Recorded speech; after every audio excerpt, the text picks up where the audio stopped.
Good morning student, BA BSc first year geography की कक्षा में आप सभी का हार्दिक स्वागत है।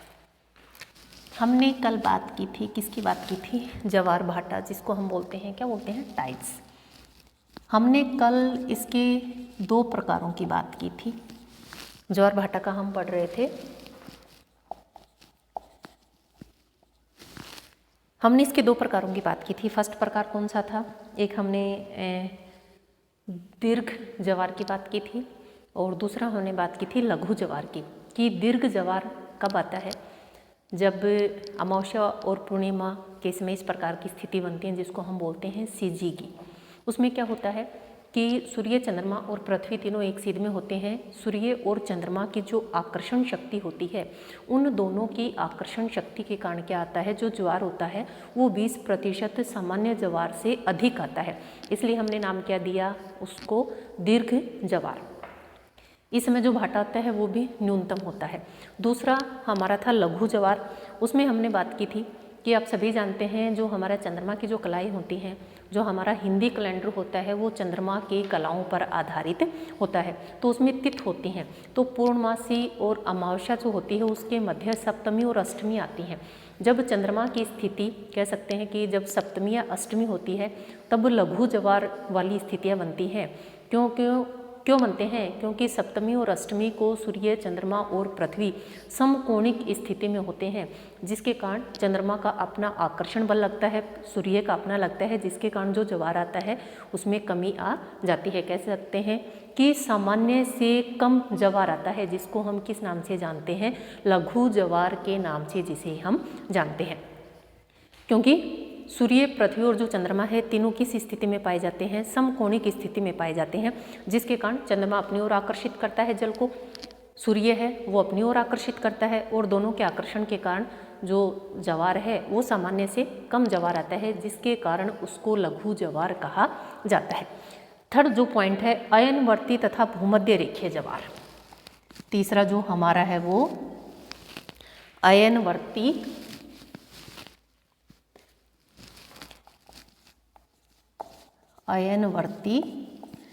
या अयनवर्ती एवं भूमध्य रेखीय, अयनवर्ती या भूमध्य रेखीय ज्वार। देखिए इसमें क्या होता है, जैसे नाम से पता चलता है कि अयनवर्ती क्षेत्रों में जो ज्वार आते हैं या भूमध्य रेखीय क्षेत्रों में जो ज्वार आते हैं उसको हम किस नाम से जानते हैं? अयनवर्ती ज्वार या भूमध्य रेखीय ज्वार। जिस प्रकार से सूर्य की स्थिति होती है उत्तरायण की, दक्षिणायन की, उसी प्रकार से चंद्रमा की भी स्थितियां पाई जाती हैं। जब चंद्रमा कर्क रेखा या मकर रेखा पर होता है तब किस प्रकार का ज्वार आएगा? अयनवर्ती ज्वार आएगा, क्योंकि अयनवर्ती कर्क और मकर रेखाओं का जो समीपवर्ती वाला जो क्षेत्र होता है उसको अयनवर्ती क्षेत्र के नाम से जाना जाता है। तो जब जिस प्रकार से सूर्य उत्तरायण और दक्षिणायन की स्थिति में आता है, कर्क और मकर रेखा पर चमकता है, उसी प्रकार से चंद्रमा भी कर्क और मकर रेखा पर चमकता है।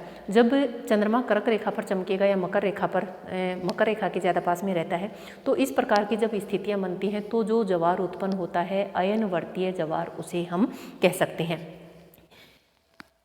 चंद्रमा अपनी इन स्थितियों में 27.5 दिन में पूर्ण कर लेता है, और जब चंद्रमा कर्क रेखा या मकर रेखा पर लंबवत चमकता है तो अयनवर्ती ज्वार आते हैं। दूसरा इन्होंने कहा कि इसके विपरीत जो चंद्रमा की जो कलाएं होती हैं भूमध्य रेखा पर सीधी पड़ती हैं। चंद्रमा की जो कलाएं हैं जब भूमध्य रेखा पर सीधी पड़ती हैं तो उस समय किस प्रकार का ज्वार उत्पन्न होगा? भूमध्य रेखीय ज्वार उत्पन्न होगा। इसी कारण इसे हम क्या कहेंगे? जब भूमध्य रेखीय ज्वार उत्पन्न होता है तो उत्तरी गोलार्ध और दक्षिणी गोलार्ध दोनों में समान रूप से ज्वार भाटा उत्पन्न होता है। कि जो ज्वार जो उस समय उत्पन्न होगा जब चंद्रमा की जो कलाएं हैं भूमध्य रेखा पर होंगी, उस समय जो ज्वार उत्पन्न होगा तो उसमें क्या रहेगा कि उस ज्वार का जो प्रभाव है वह उत्तरी गोलार्ध और दक्षिणी गोलार्ध दोनों में समान रूप से पाया जाता है। आप सभी जानते हैं कि ये हमारी भूमध्य रेखा है। अगर चंद्रमा का जो सीधा प्रभाव है इस भूमध्य रेखा पर पड़ता है तो उत्तरी गोलार्ध और दक्षिणी गोलार्ध दोनों गोलार्धों में जो ज्वार आएगा वो समान रूप से ज्वार आएगा। और इस पर जब चंद्रमा भूमध्य रेखा के सामने रहता है तो उस समय जो ज्वार उत्पन्न होता है उसको हम किस नाम से जानते हैं? भूमध्य रेखीय ज्वार के नाम से हम उसे जानते हैं। नेक्स्ट है 4th नंबर। देखिए आपने जब हम सूर्य पढ़ रहे थे उसमें 2 स्थितियाँ होती हैं, उपसौर और अपसौर। उसी प्रकार से चंद्रमा की भी स्थितियाँ होती हैं कि पृथ्वी और चंद्रमा के बीच की जब सर्वाधिक दूरी होती है तब भी ज्वार उत्पन्न होते हैं, जब सर्वाधिक न्यूनतम दूरी पाई जाती है तब भी क्या होते हैं, ज्वार उत्पन्न होते हैं। तो उसको हम बोलते हैं उपभू तथा उपभू ज्वार, अपभू तथा उपभू ज्वार।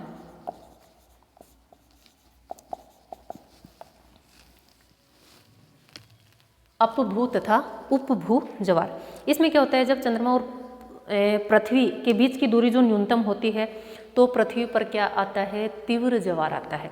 जब पृथ्वी और चंद्रमा की जो दूरी है वह न्यूनतम होगी, आप सभी जानते हैं कि जो ज्वार आता है पृथ्वी पर, जो महासागरों का जल ऊपर उठता है, उसका मुख्य कारण क्या है, चंद्रमा की आकर्षण शक्ति। जब चंद्रमा और पृथ्वी के बीच की दूरी क्या होगी, न्यूनतम होगी, तो उस समय पृथ्वी पर जो ज्वार आएगा किस प्रकार का होगा, वह तीव्र ज्वार आएगा। किस प्रकार का ज्वार आएगा, वह तीव्र ज्वार आएगा। क्यों आएगा, क्योंकि पृथ्वी और चंद्रमा के बीच की दूरी क्या है, सबसे कम है, जिसके कारण जो चंद्रमा है उसकी आकर्षण शक्ति अधिक लगेगी और इस प्रकार का जो ज्वार आता है उसको उपभू कहते हैं। क्या बोलते हैं, पृथ्वी एंड चंद्रमा की न्यूनतम दूरी, पृथ्वी तथा चंद्रमा की न्यूनतम दूरी 3,75,000 किलोमीटर। सही है। इस समय जो ज्वार आएगा वो कौन सा आएगा, उपभू ज्वार आएगा। ऐसी स्थिति में जो ज्वार आते हैं वो बहुत ही तीव्र वाले आते हैं, क्योंकि ऐसी समय चंद्रमा का अधिक प्रभाव पड़ता है और चंद्रमा और पृथ्वी की जो दूरी होती है वह न्यूनतम होती है, जिसके कारण इस समय जो ज्वार आते हैं वो अधिक तीव्र गति वाले ज्वार आते हैं। दूसरी इन्होंने बात करी कि जो दूरी उपभू वाली, अगर हम स्थिति की बात करें तो पृथ्वी और चंद्रमा की अधिकतम दूरी होती है, पृथ्वी और चंद्रमा की अधिकतम दूरी होती है। अब दूरी कितनी होती है, 4,05,800 किलोमीटर। सही है। इस प्रकार की जो स्थिति होती है उसको बोलते हैं, क्या बोलते हैं, अपभू। इस समय जो ज्वार आता है वो क्या आता है, दूरी के कारण, जब दूरी बढ़ जाती है तो दूरी के कारण क्या आता है, उसे निम्न ज्वार आता है। जो निम्न ज्वार आता है उसको किस नाम से जानते हैं, उसको जानते हैं अपभू के नाम से जानते हैं। देखिए क्या होता है, जिस प्रकार से पृथ्वी और चंद्रमा सूर्य के बीच दूरी अधिक और कम पाई जाती है, उसी प्रकार से उसका प्रभाव, जो सूर्य प्रकाश का प्रभाव था पृथ्वी पर पड़ता है, उसी प्रकार का जो प्रभाव है पृथ्वी और चंद्रमा के बीच उसी प्रकार की दूरी पाई जाती है। जब चंद्रमा और पृथ्वी के बीच अधिकतम दूरी होती है, अधिकतम दूरी कितनी होती है, 4,05,800 किलोमीटर। जब अधिकतम दूरी होगी तो जो चंद्रमा है उसका प्रभाव क्या रहेगा, उसका प्रभाव कम रहेगा। प्रभाव कम रहेगा तो जो ज्वार आएगा वो किस प्रकार का आएगा, निम्न ज्वार। जो ज्वार आएगा वो किस प्रकार का आएगा, निम्न ज्वार आएगा, और उस निम्न ज्वार को अपभू के नाम से भी हम जानते हैं। दूसरी जो स्थिति है इसमें क्या होता है, उपभू जो ज्वार आता है इसमें क्या होता है, जब चंद्रमा और पृथ्वी दोनों की निकटतम दूरी होती है। आप सभी जानते हैं कि जो पृथ्वी है उसके चारों ओर क्या करता है, चंद्रमा चक्र लगाता है, एक अंडाकार रूप में चक्कर लगाता है। एक समय ऐसा आता है कि पृथ्वी और चंद्रमा के बीच न्यूनतम दूरी होती है, एक समय ऐसा आता है जब पृथ्वी और चंद्रमा के बीच अधिकतम दूरी पाई जाती है। तो जो उपभू वाली स्थिति है उसमें चंद्रमा और पृथ्वी के बीच न्यूनतम दूरी पाई जाती है, 3,75,000 किलोमीटर की दूरी पाई जाती है। इस समय पृथ्वी पर चंद्रमा की आकर्षण शक्ति अधिक कार्य करती है, जिसके कारण जो ज्वार आता है वह किस प्रकार का आता है, तीव्र ज्वार आता है। सामान्य से अधिक तीव्र ज्वार आता है। क्यों आता है, क्योंकि पृथ्वी और चंद्रमा के बीच की दूरी क्या है, न्यूनतम पाई जाती है। तो इस प्रकार की जो स्थिति होती है उस समय जो ज्वार आते हैं उसको उपभू ज्वार के नाम से जाना जाता है। क्लियर है। नेक्स्ट बात करते हैं।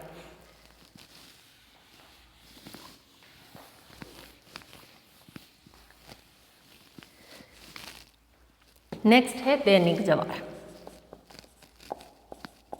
दैनिक एक दिन में, सही है, एक दिन में आने वाला जो ज्वार है उसको हम क्या बोलेंगे, दैनिक ज्वार। कि किसी स्थान पर एक दिन में आने वाले ज्वार को हम क्या कहेंगे, एक ज्वार तथा एक भाटा, उसको हम क्या बोलते हैं, दैनिक ज्वार हम उसे कहते हैं। कि एक दिन में एक ज्वार और एक भाटे की जो स्थिति होती है उसको हम क्या बोलते हैं, दैनिक ज्वार कहा जाता है। उसी प्रकार से एक होता है अर्ध दैनिक ज्वार। क्या होता है, अर्ध दैनिक ज्वार। ये क्या होता है, अर्ध दैनिक, एक दिन में दो आ जाए। कि किसी स्थान पर प्रत्येक दिन में 2 बार आने वाले ज्वार को क्या बोलेंगे, अर्ध दैनिक ज्वार। कि किसी भी स्थान पर एक दिन में 2 बार ज्वार आने को हम क्या बोलते हैं, अर्ध दैनिक ज्वार के नाम से उसे जाना जाता है। और लास्ट है इसमें हमारा मिश्रित ज्वार। कौन सा है, मिश्रित ज्वार। देखिए क्या होता है, कई बार स्थितियाँ ऐसी बनती हैं कि एक ही दिन में कई बार जो ज्वार आते हैं मिश्रित रूप में पाए जाते हैं। कि किसी स्थान पर आने वाले असमान अर्ध दैनिक ज्वार को भी हम क्या बोल सकते हैं, मिश्रित ज्वार कह सकते हैं। क्योंकि कई जो ज्वार होते हैं उस सभी का मिश्रण पाया जाता है। और इसमें यही बात कही गई है कि किसी स्थान पर आने वाले जो अर्ध दैनिक ज्वार हैं, असमान अर्ध दैनिक ज्वार हैं, उनको क्या नाम दिया जाता है, उनको मिश्रित ज्वार कहा जाता है। देखिए जिस प्रकार से इनके नाम हो उसी प्रकार से इनका वर्णन किया गया है।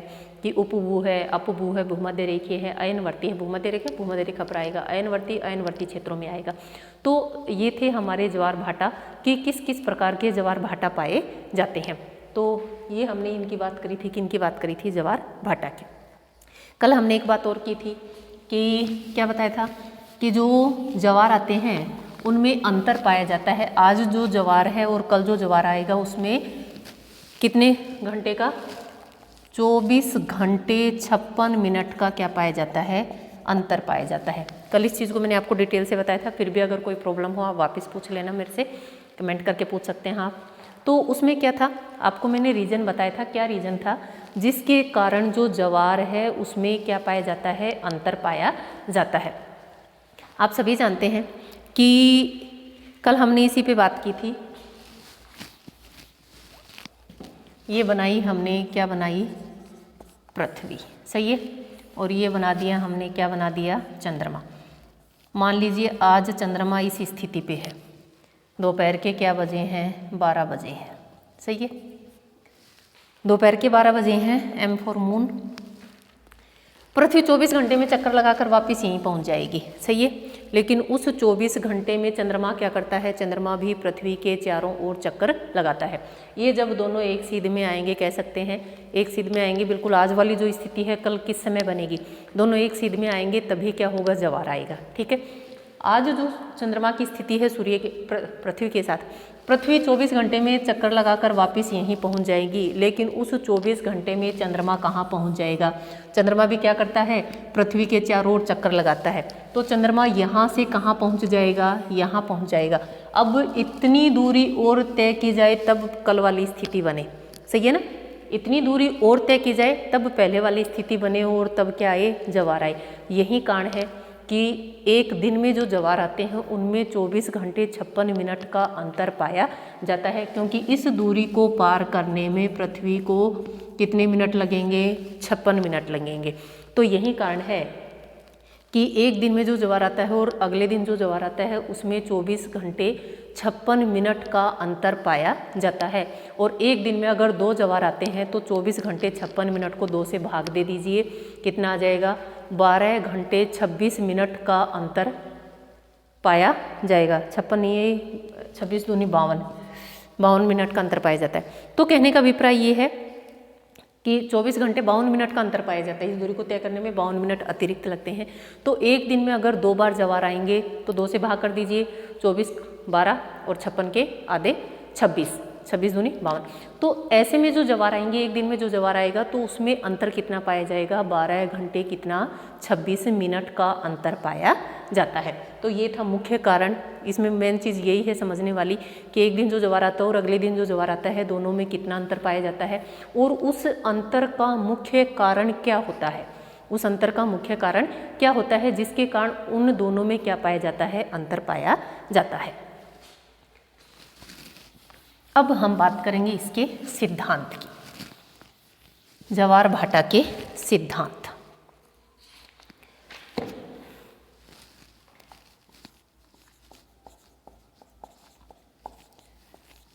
देखिए क्या होता है, विभिन्न विद्वान हैं, उन्होंने इससे संबंधित अपने सिद्धांत दिए हैं। सबसे पहले हम बात करेंगे संतुलन सिद्धांत। कौन सा सिद्धांत है? संतुलन सिद्धांत। देखिए संतुलन सिद्धांत किस पे आधारित है? गुरुत्वाकर्षण पर बल पे। किसके? न्यूटन के। 1686 ईस्वी में क्या होता है? 1686 एक न्यूटन महोदय थे। कौन से महोदय थे? न्यूटन। एक सिद्धांत दिया था गुरुत्वाकर्षण बल। कौन सा बल था? गुरुत्वाकर्षण बल। देखिए क्या था, 1686 ईस्वी में क्या था, न्यूटन ने अपने गुरुत्वाकर्षण बल के नियम पर आधारित इस सिद्धांत का प्रतिपादन किया था। इसको गुरुत्वाकर्षण बल के नियम पर आधारित है, इसलिए इसको संतुलन सिद्धांत के नाम से जाना जाता है। गुरुत्वाकर्षण मतलब संतुलन, तो इसको किस नाम से जाना जाता है? संतुलन सिद्धांत के नाम से इसको जाना जाता है कि पृथ्वी तथा जो चंद्रमा होते हैं वो क्या होते हैं? एक आकर्षण के कारण चारों ओर चक्कर लगाते हैं। देखिए आकर्षण शक्ति होती है, गुरुत्वाकर्षण बल होता है, जिसके कारण क्या है, पृथ्वी सूर्य के चारों ओर चक्कर लगाती है और चंद्रमा पृथ्वी के चारों ओर चक्कर लगाता है। देखिए क्या है, जो हमारा सौर परिवार है उसमें सूर्य मुख्य है, जितने भी ग्रह हैं वो चारों सूर्य के चारों ओर चक्कर लगाते हैं। और कोई भी ग्रह है अगर उसके जो उपग्रह हैं वो उपग्रह ग्रहों के चारों ओर चक्कर लगाते हैं। तो आप सभी जानते हैं कि जो चंद्रमा है पृथ्वी के चारों ओर चक्कर लगाता है और जो पृथ्वी है वह सूर्य के चारों ओर चक्कर लगाती है। तो इन्होंने कहा जिसके कारण दो तरह के बल उत्पन्न होते हैं। इन्होंने कहा जब ये चक्कर लगाते हैं तो इससे दो तरह के बल उत्पन्न होते हैं। एक होता है केंद्रोप्रसारित, एक बल कौन सा होता है? केंद्रोप्रसारित बल, प्रसारित बल, और दूसरा होता है अभिकेंद्री बल। दूसरा कौन सा होता है?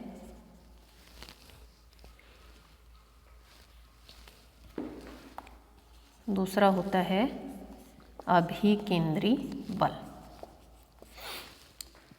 संतुलन सिद्धांत दिया था, किसने दिया था? 1686 ईस्वी में न्यूटन महोदय थे। गुरुत्वाकर्षण बल के बारे में उन्होंने बताया था।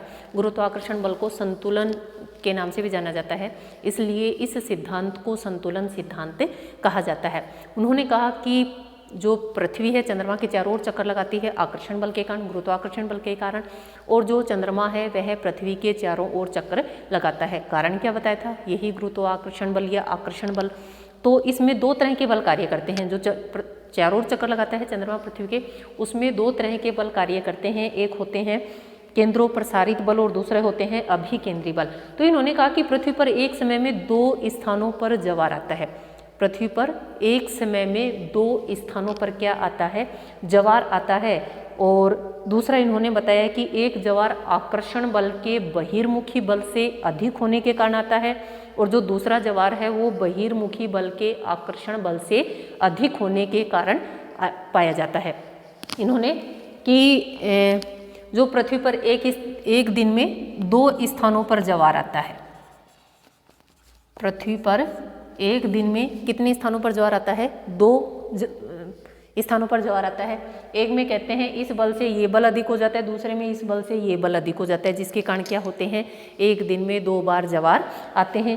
कि एक ज्वार किसके कारण आता है? आकर्षण बल के बहिर्मुखी बल से अधिक होने पर, और दूसरा जो ज्वार आता है बहिर्मुखी जो बल है उसके आकर्षण बल से अधिक होने के कारण क्या आते हैं? एक दिन में दो बार ज्वार आते हैं। और उसका मुख्य कारण क्या है? ताकि उनमें संतुलन की दिशा बनी रहे, ताकि उन दोनों में जो संतुलन है उसकी दशा बनी रहे। इसके कारण क्या आते हैं? इस प्रकार के ज्वार उत्पन्न होते हैं। दूसरा देखिए, दूसरा जो इन्होंने सिद्धांत दिया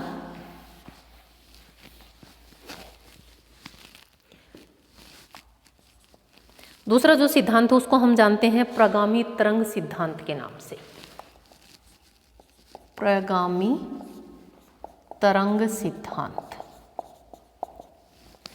दूसरा जो सिद्धांत है वो हमारा कौन सा है? प्रगामी तरंग सिद्धांत।